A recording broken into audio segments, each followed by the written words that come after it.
baada ya miaka 5 hii tuliotoa fursa hii ndio tumekuja kufanyiwa haya.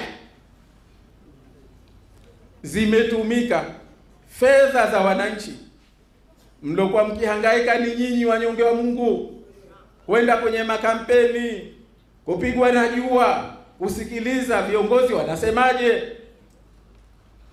Au labda walikuwa haoni, maana hawakuwa na watu, lakini sisi tunaona mlokuwa mkihangaika, wazee wengine wagonjwa. Leo watu hawa unakuja kuwafanyia uhuni huu kwa pesa zao za kinyonge. Unachukua mabilioni ya pesa, unakwenda kufanya uchaguzi wa kihuni namna hii. Kwa hivyo ndugu zangu, mimi nataka tutanabai. Kwanza haya si jambo dogo.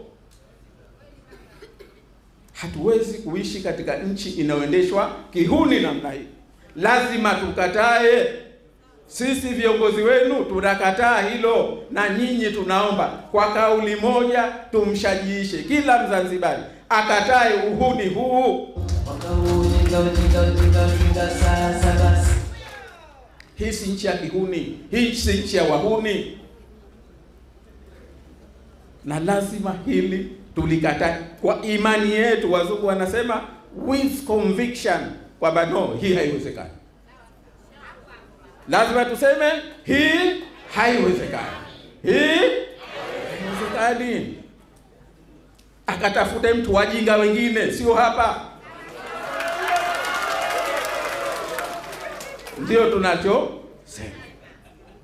Iliyokosewa sio ACT Wazalendo, iliyokosewa ni Zanzibar yetu.